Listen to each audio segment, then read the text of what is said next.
छत्रपती शिवाजी महाराजांच्या पवित्र स्मारकावरून प्रथमतः सर्व महामानवांना विनम्र अभिवादन करतो। शिवतीर्थ सुशोभीकरण झालं पाहिजे या मागणीसाठी मालेगाव शहरातील तमाम शिवप्रेमी नागरिकांच्या वतीने या ठिकाणी धरणे आंदोलन सुरू करण्यात आलेलं आहे। या धरणे आंदोलनात मालेगाव शहरातील विविध सामाजिक संघटना व तमाम शिवप्रेमी नागरिक उपस्थित झाले। त्या सर्वांचं समितीच्या वतीने प्रथमतः अभिनंदन व्यक्त करतो। शिवतीर्थ इतिहासाला साजेसं आणि नाशिक जिल्ह्याला भूषवावं ठरेल असं सुशोभीकरण झालं पाहिजे अशी मागणी गेल्या अनेक वर्षापासून मालेगाव शहरातील तमाम शिवप्रेमी नागरिक मालेगाव महानगरपालिका प्रशासनाकडे करत आहेत। त्याची दखल घेतली जात नाही, म्हणून आजचं हे आंदोलन आपण आज करत आहोत। मालेगाव महानगरपालिकेच्या वतीने 19 फेब्रुवारी 2022 रोजी सर्वात प्रथम तत्कालीन स्थायी समितीचे सभापती राजाराम जाधव साहेब यांच्या यादी अन्वये या शिवतीर्थाच्या सुशोभीकरणाचा विषय भूमिपूजन करण्यात आलं होतं। नंतर ते भूमिपूजनाचं काय झालं, ते काम का चालू झालं नाही, हे सर्व प्रश्न अनुत्तीर्ण राहिलेत। त्यानंतर 19 फेब्रुवारी 2023च्या पार्श्वभूमीवर मालेगाव शहरातील तमाम शिवप्रेमींनी याच ठिकाणी 7 फेब्रुवारी 2023 रोजी शिवतीर्थ सुशोभीकरण झालं पाहिजे या मागणीसाठी आंदोलन केलं होतं। त्यावेळी मनपा प्रशासनाने सांगितलं की आम्ही विकास आराखडा तयार करतो, सुशोभीकरणासाठी काय काय गोष्टी कराव्या लागतील याची चर्चा शिवजयंती उत्सव समितीचे पदाधिकारी आणि मालेगाव शहरातील तमाम शिवप्रेमी आणि सामाजिक संघटनांच्या पदाधिकाऱ्यांसह लोकप्रतिनिधींशी चर्चा करून आम्ही विकास आराखडा फायनल करू आणि त्यानंतर याचं काम तात्काळ सुरू करू। आम्हाला वाटलं, आश्वासन दिलं 100% हे काम चालू होणार, काम चालू होईल अशी अपेक्षा डबल झाली। कारण 11 एप्रिल 2023 रोजी नाशिक जिल्ह्याचे सन्माननीय पालकमंत्री महोदय नामदार दादाभाऊ भुसे साहेब यांनी या ठिकाणी अनेक राजकीय पक्षाच्या कार्यकर्त्यांना बोलवून मोठा भूमिपूजन सोहळा संपन्न केला आणि त्या ठिकाणी त्यांनी सांगितलं की 1 कोटी 1.5 कोटी लागले तरी चालतील, पण उद्याच्या पासून शिवतीर्थाचं सुशोभीकरण सुरू झालं पाहिजे अशी त्यांनी घोषणा केली। तत्कालीन आयुक्त सन्माननीय गोसावी साहेबांनी त्याला होकार दिला, ताबडतोब तडकन उभे राहिले आणि सांगितलं की उद्याच्या उद्या काम सुरू होईल, 1.5 कोटी रुपयाची मान्यता देतो। ते गोसावी साहेब पण गेले, मंत्री महोदयांनी भूमिपूजन केलं ते पण विसरले आणि आजही आपल्याला 7-8-9 महिन्यांनंतर या ठिकाणी पुन्हा आंदोलन करावं लागतं आणि शिवतीर्थ सुशोभीकरण करा अशी मागणी करावी लागते। हे खरं मालेगावचं दुर्दैव आहे, हे खरं मालेगावच्या जनतेचा रोष आहे आणि हा रोष सन्मान्य पालकमंत्री महोदयांनी समजून घेतला पाहिजे। सन्मान्य पालकमंत्री महोदयांचं विशेष उल्लेख याच्यासाठी करत आहे कारण मालेगाव महानगरपालिकेच्या प्रशासनावर सन्माननीय पालकमंत्री महोदय यांचं थेट नियंत्रण असतं. कारण आता महापालिका लोकप्रतिनिधी मंडळ म्हणजे महासभा अस्तित्वात नाही. या ठिकाणी प्रशासक नियुक्त आहे आणि प्रशासकावर पालकमंत्र्यांचं नियंत्रण असतं.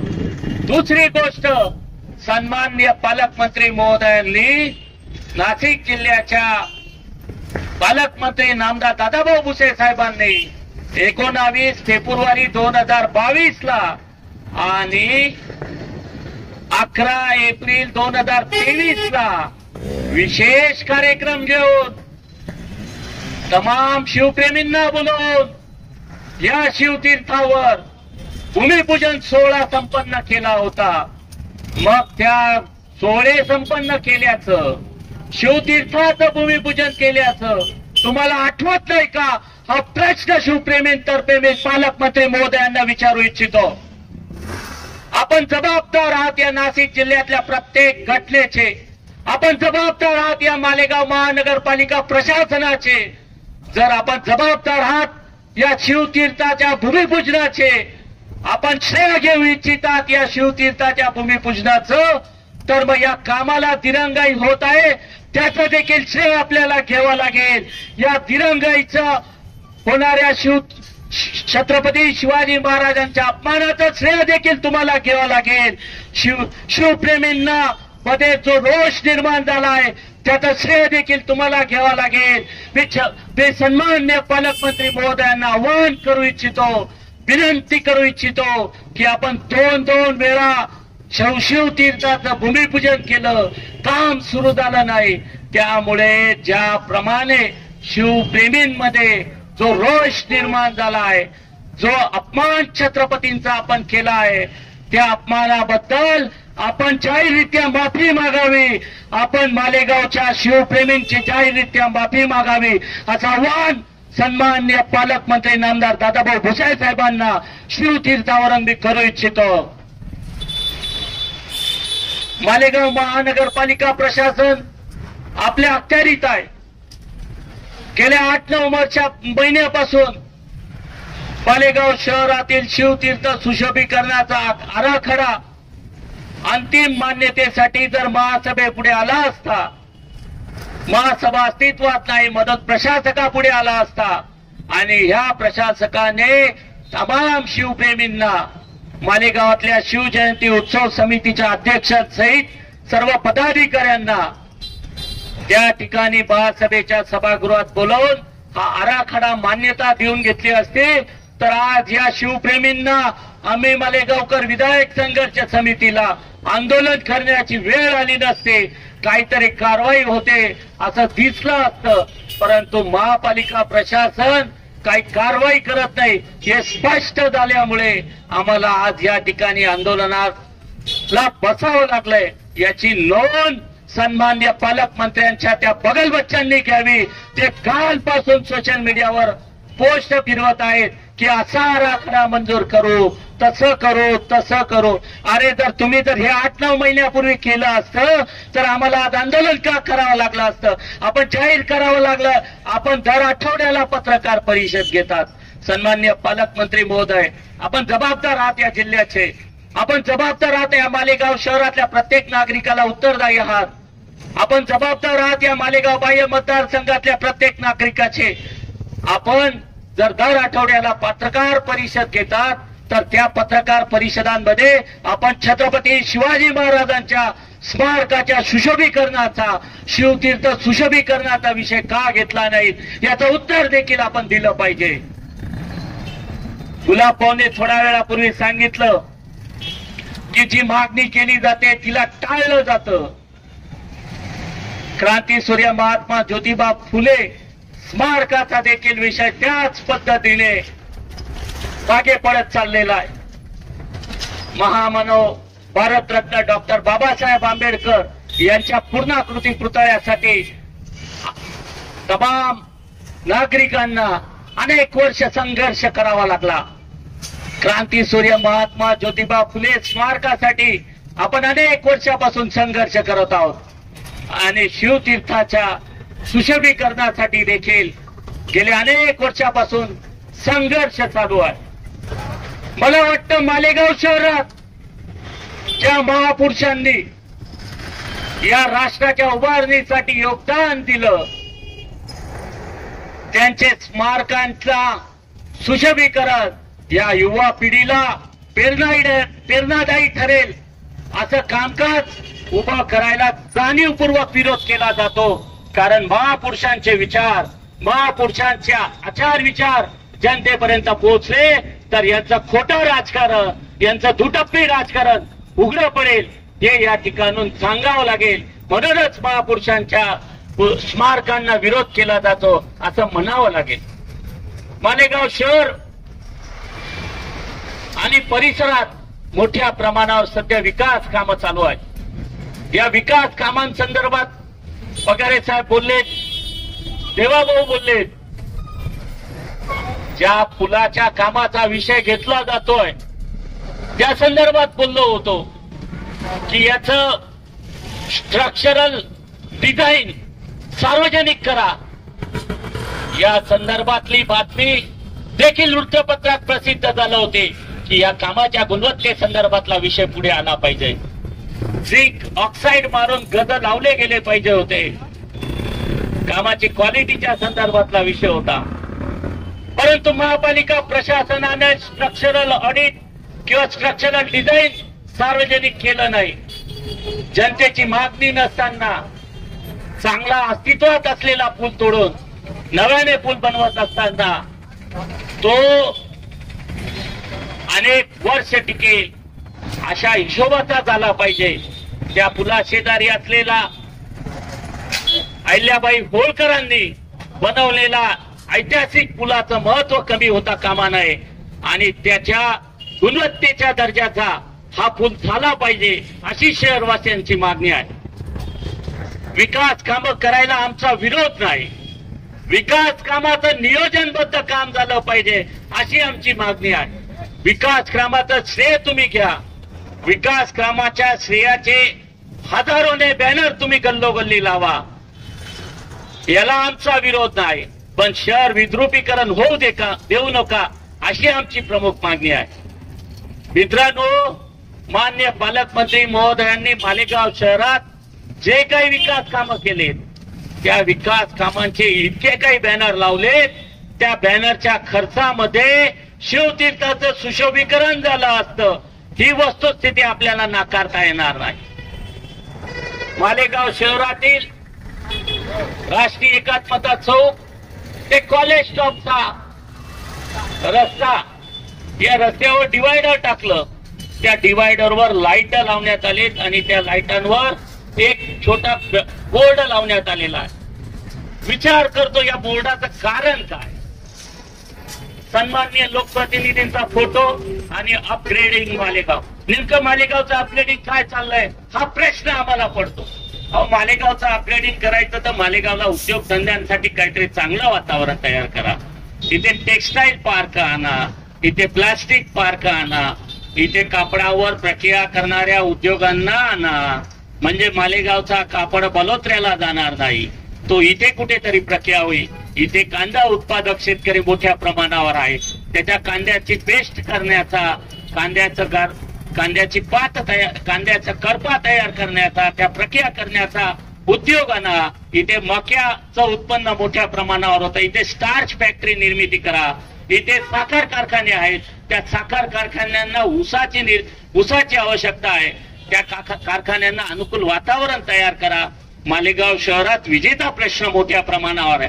आपण राज्यमंत्री असताना मालेगाव शहराला एक आहेर दिलेला आहे की मालेगाव शहरात कोलकाता पॉवर सारख्या कंपनीच्या माध्यमातून एमपीसीएल कंपनी या ठिकाणी नागरिकांची लूट करत आहे, त्या लुटीला थांबवण्यासाठी आपण प्रयत्न करा।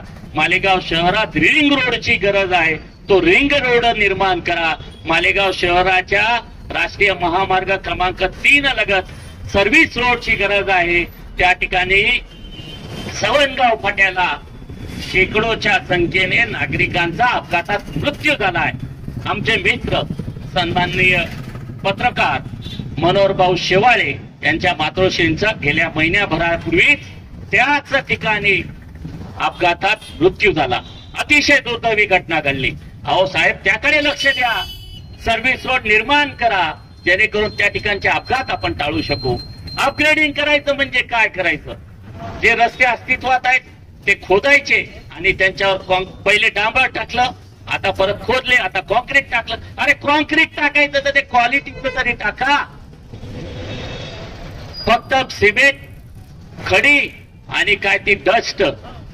लोक मला म्हणतात तुमच्या मालेगावात सिमेंट रोड झाडला का पावडर उडते आणि तोंडाला पावडर लावायची गरज पडत नाही.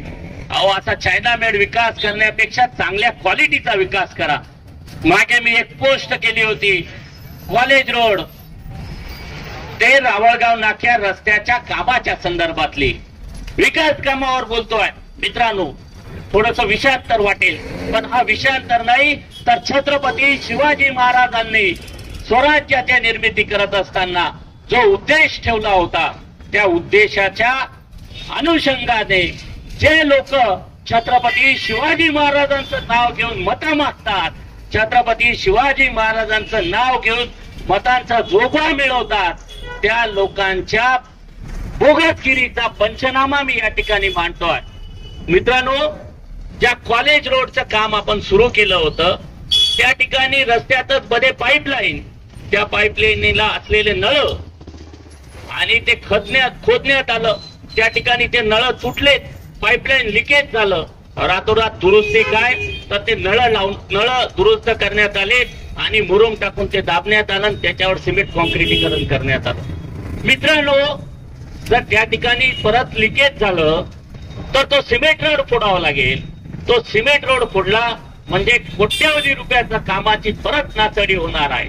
सन्माननीय पालकमंत्री महोदयांनी ज्या 100 कोटी रुपयाच्या विकास कामांचं भूमिपूजन केलं 2 वर्षापूर्वी, त्यातले 70% कामं अजून प्रगतीपथावर आहे. मला वाटतं सन्माननीय पालकमंत्री महोदय ज्या भाजप सरकार बरोबर सरकारमध्ये आहेत, त्यातले राज्याचे आदरणीय नेते मान्य नितीन गडकरी साहेब हे भारतात अतिशय फास्ट रस्ते बनवण्याचं काम करत आहेत. जगातला सर्वाधिक चांगला रेशो रस्ते बनवण्याचा नितीन गडकरी साहेबांच्या कार्यकाळात पूर्ण होतो आहे. अशा गडकरी साहेबांनी महाराष्ट्राचं सार्वजनिक बांधकाम विभागाचं खातं सांभाळलं आहे. त्या खात्याचे देखील आपण आता मंत्री महोदय आहात. आपण त्यांचा आदर्श घ्या. रस्ते बनवताना कमीत कमी दूरदर्शी ठेवा.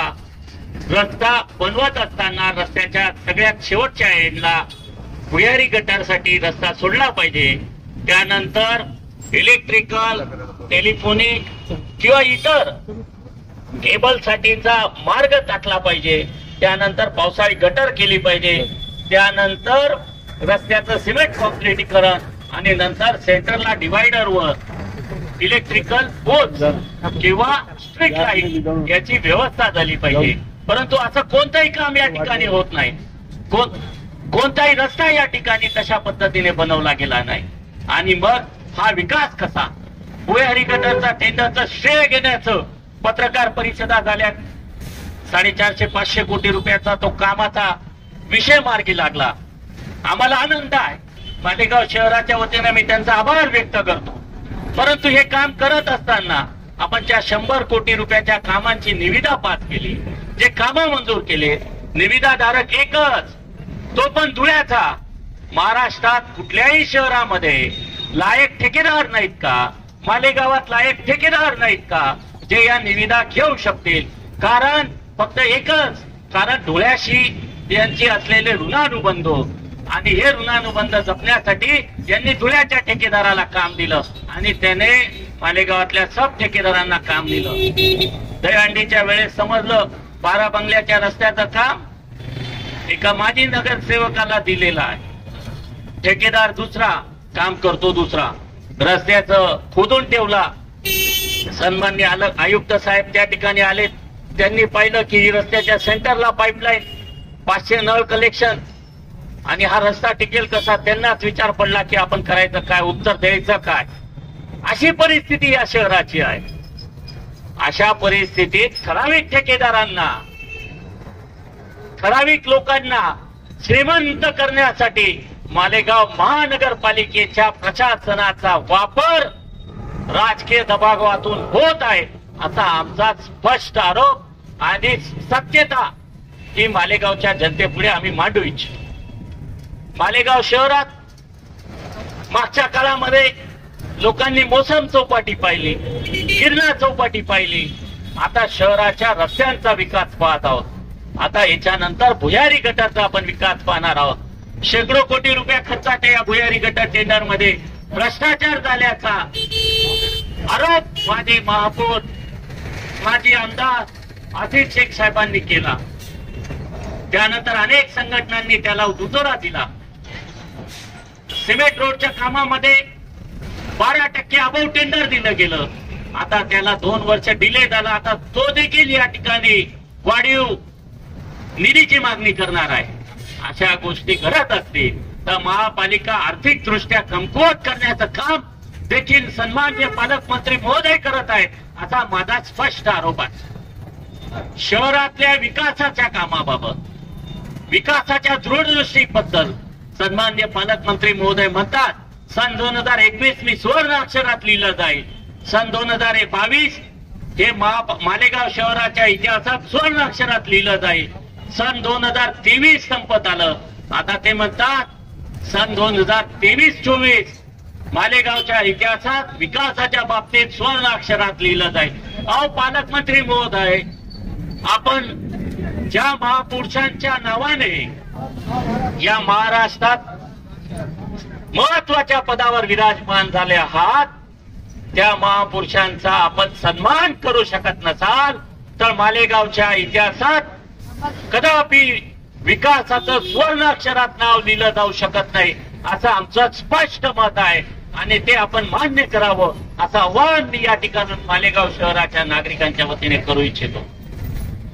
सन्माननीय आयुक्त साहेब 3 दिवसापूर्वी, 8 दिवस झाले असतील, 8 दिवसापूर्वी या मालेगाव शहराच्या आयुक्त आणि प्रशासक पदी विराजमान झाले. हे आयुक्त विराजमान करत असताना सन्माननीय पालकमंत्री महोदय या जिल्ह्याचे जबाबदार आहेत. मालेगाव तालुका त्यांचा आहे. मग या ठिकाणी कोणतीही नियुक्ती करत असताना माननीय मुख्यमंत्री असतील, माननीय गृहमंत्री असतील, हे त्यांना विचारात घेतल्याशिवाय ती नियुक्ती करू शकत नाही. मग मालेगाव महानगरपालिकेच्या आयुक्तपदी आपल्याला भारतीय प्रशासकीय सेवेतला प्रामाणिक अधिकारी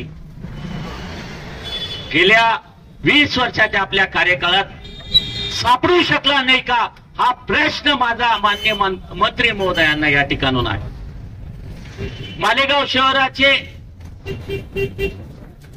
पोलीस उपाधीक्षक कॅम्प विभाग, पोलीस उपाधीक्षक मालेगाव शहर उपविभाग हे पद रिक्त आहेत. मालेगाव शहरातील वाहतुकीची समस्या मोठ्या प्रमाणावर आहे. या ठिकाणी वाहतूक यंत्रणा सुदृढ करावी यासाठी सन्माननीय पालकमंत्री महोदयांच्या उपस्थितीत माननीय पोलीस अधीक्षक नाशिक ग्रामीण शहाजी उमाप साहेब यांना निवेदन देऊन मागणी केली होती. त्याची दखल घेतली जात नाही. या वाहतूक कोंडीपोटी, या वाहतूक कोंडीमुळे, मोसम पुलाच्या कामामुळे, नियोजनाच्या अभावामुळे एका चिमुकल्याला, एका नवयुवकाला मोसम पुलावर आपला प्राण गमवावा लागला. हे दुर्दैव मालेगावचं आहे. ही मालेगावची शोकांतिका आहे. कारण आपण विकास करत आहात, आपण विकासाचं नियोजन करत नाहीत. हा आमचा दुर्दैवाचा भाग आहे. आम्हाला आपल्याला विकासाचं संपूर्ण श्रेय द्यायचं आहे. श्रेय घेण्यासाठी या ठिकाणचा कोणताही कार्यकर्ता उत्सुक नाही. सन्माननीय रामदास काकांनी पदचारी पुलाची निर्मिती करून आणली.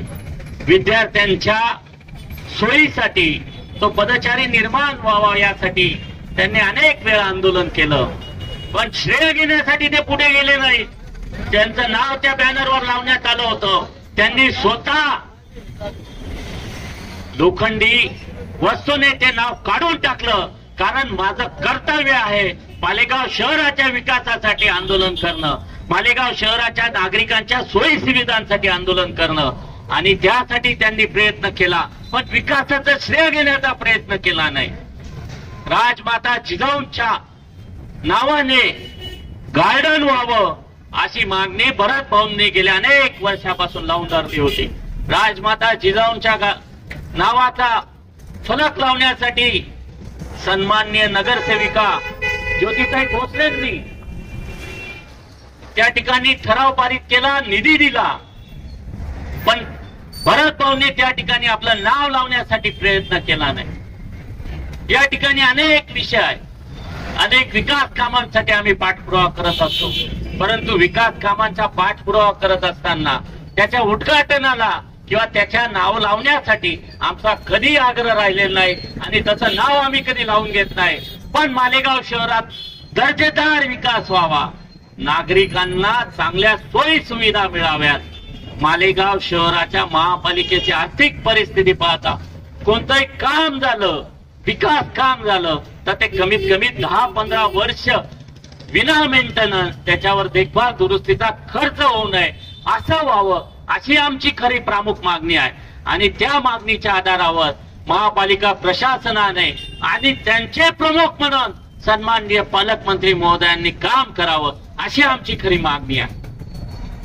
मालेगाव शहराचा विकास करत असताना जर महापुरुषांना डावलून आपण विकास करून इच्छित असाल तो कदापि शक्य नाही.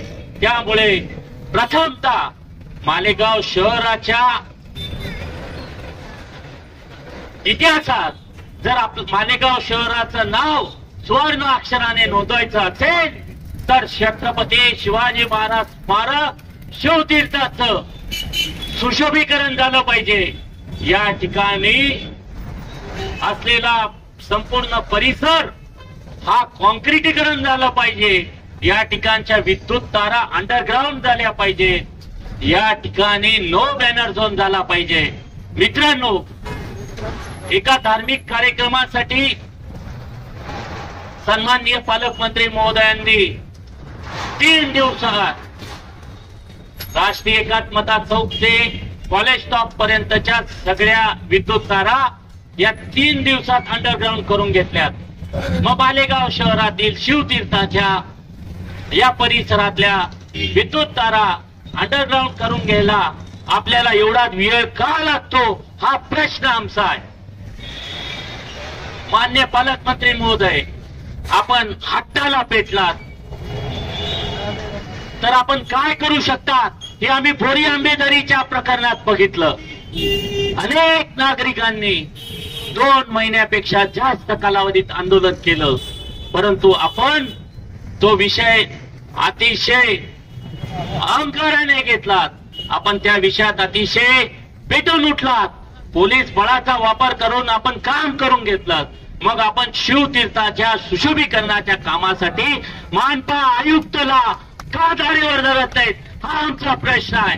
गेल्या 8 महिन्यात आपण भूमिपूजन केल्यानंतर आजपर्यंत काम चालू झालं नाही, म्हणून शहर अभियंत्याला निलंबित करण्याची मागणी आपण का करत नाहीत हा आमचा प्रश्न आहे.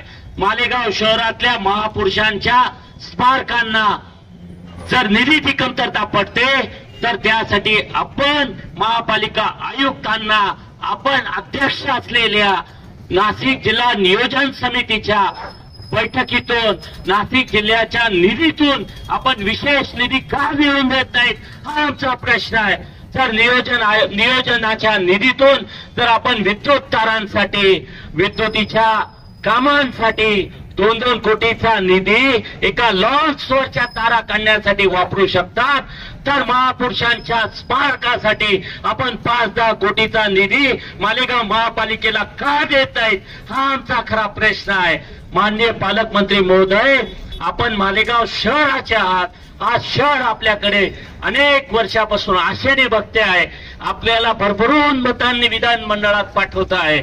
आपण या विधिमंडळात दिलेल्या मतांच्या जोरावर महाराष्ट्र राज्याचे राज्यमंत्री आणि त्यानंतर महाराष्ट्र राज्याचे कॅबिनेट मंत्री म्हणून पदभूषवतात. आता नाशिक जिल्ह्याचे सन्माननीय पालकमंत्री महोदय आहात. अशा परिस्थितीत जर मालेगाव शहराचा विकास आपण करू इच्छितात तर मालेगाव शहराचा विकास हा दूरदृष्टीचा झाला पाहिजे. 100 कोटी रुपयाचे म्हणता येतात, पण 112 कोटी रुपयाचे जे रस्त्यांचे कामं चालू आहेत त्या कामांना नियमाप्रमाणे 30 वर्ष कोणत्याही प्रकारचा निधी खर्च करता येणार नाही देखभाल दुरुस्तीसाठी. मित्रांनो, आपण सर्वजण शहरात फिरतो. आजच अशी परिस्थिती आहे.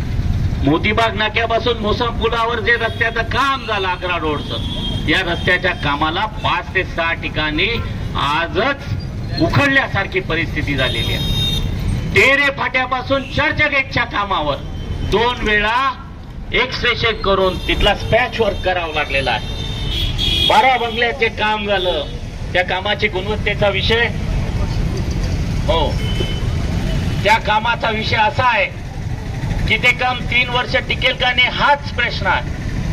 सोयगाव परिसरात जे रस्त्यांचे कामं झाले त्या ठिकाणी गेलो तो कन्व्हर्टर सोडून दोघी बाजूंना काम करण्यात आलं आणि त्या ठिकाणी परत तो स्पॅच वर्क पेंडिंग आहे. त्याने फरची पुलाच्या कामासाठी 8 महिने झाले भूमिपूजन झालं पण अजून काम झालं नाही. असे अनेक विषय, अशा अनेक प्रश्न या ठिकाणी आहेत. मोसम पुलाच्या बाबतीत बोलायचं झालं तर सन्माननीय पालकमंत्री महोदयांनी मालेगावच्या जनतेला विनंती केली होती की 2 महिने अडचण सहन करा, 2 महिन्यात सगळे कामं पूर्ण करू. अहो, तो बिनगजाचा पूल अजून तुम्ही 8 महिन्यात पूर्ण केला नाही. मग आम्ही 2 महिन्याची अडचण नाही, आम्ही वर्षभर अडचण सहन करायला तयार आहोत. पण कामं गुणवत्तेची झाली पाहिजेत, दर्जेदार झाली पाहिजेत, नियोजनबद्ध झाली पाहिजेत आणि दूरदृष्टीने झाली पाहिजेत, अशी जनतेची मागणी आहे. आमच्या कॅम्पात एक मॉड्युलर रुग्णालय उभं करण्यात आलं. 6 कोटी रुपये खर्च झालेत. आम्ही मागणी केली होती 50 खाटांचं एक इमारत बांधून मल्टीस्पेशालिटी हॉस्पिटल तयार करा. त्यांनी पत्र्याचे कंपार्टमेंट, पत्र्याचे डबे असलेलं ते मॉड्युलर रुग्णालय निर्माण केलं. त्या ठिकाणी सोयी सुविधा नाही. डॉक्टर्स मालेगाव शहरात उपलब्ध नाहीत. सिव्हिलला हॉस्पिटलला डॉक्टर्स उपलब्ध नाहीत. औषध उपचार वेळेवर होत नाही. कोविड संपल्यावर मालेगाव शहरात कोरोना रुग्णांच्या स्वॅब तपासणीसाठी एक लॅबोरेटरी विकसित करण्यात आली. त्यावर 3-3.5 कोटीपेक्षा जास्त खर्च झाला. आजपर्यंत किती सॅम्पल तपासलेत हा जर विषय महापालिका प्रशासनाला विचारला तर त्याचं उत्तर देऊ शकत नाही. पालकमंत्री महोदय, आपण या मोठ्या मोठ्या रकमांकडे का लक्ष देत नाही हा आमचा आपल्याकडे रास्त सवाल आहे. मालेगाव शहरातला महत्वाचा आणि आपण ज्या मंत्रिमंडळात काम करतात त्या मंत्रिमंडळाने 21 कोटी रुपयाचा निधी देऊन जो नवा स्टँड जवळचा उड्डाण पूल विकसित केला त्याचं काम 6 वर्षापासून होऊ शकलं नाही. त्यावर आपण कधी विधिमंडळात विचारणार का हा आमचा प्रश्न आहे. मालेगावात कुत्तागोळी सारखा गंभीर प्रकार आहे. अनेक विषय आहेत. आता मालेगावात काल परवा मला एकाने माहिती दिली की सफेद पावडर चुन्याच्या पुडी इतका विषय, चुन्याच्या पुडी इतकी काहीतरी वस्तू असते सफेद पावडरची, ती काहीतरी 1200-1500 रुपयाला मिळते म्हणे. तर ती विकली जाते. तिथे गुटखा तंबाखू विकला जातो, जुगाराचे अड्डे चालतात. याकडे आपण कधी लक्ष देणार हा प्रश्न या ठिकाणच्या जनतेचा. मालेगाव शहरातल्या अवैध कत्तलखान्यांबाबत मी गेल्या अनेक वर्षापासून आंदोलन करतोय. लोकायुक्तांकडे मी तक्रार दाखल केली, त्यावर सुनावणी झाली. हे कत्तलखाने तोडावेत अशी मागणी केली असता ते किती बेकायदेशीर त्यांची मान्यता देण्यात आली या संदर्भातलं पत्र देखील आपल्याला दिलेलं आहे.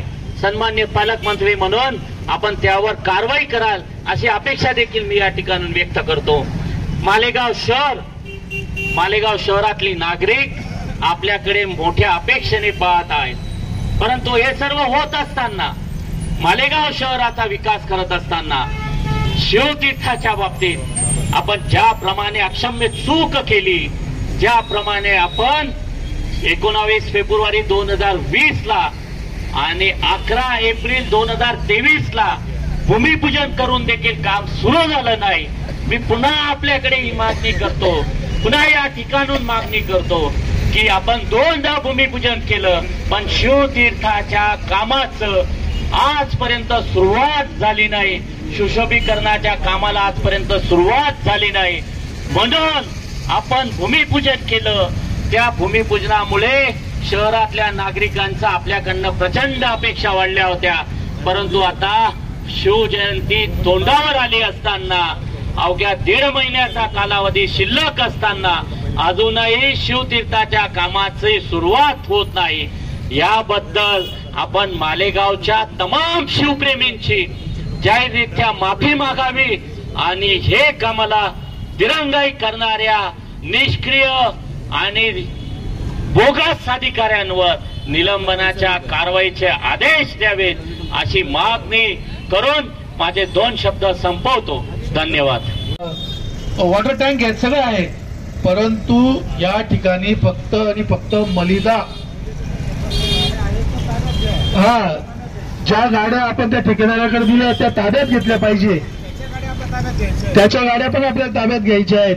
परंतु महापालिका प्रशासन आणि त्या ठिकाणी जे राजकीय पुढारी आपलं ताक धरून बसलेत, तो कुठेतरी कट कारस्थान करतायत, कुठेतरी मलिदा लाटण्याचा हा प्रकार आहे. म्हणून येणाऱ्या काळात आपल्याला पुन्हा त्या ठिकाणी सुद्धा आपल्याला आंदोलन करावं लागणार आहे.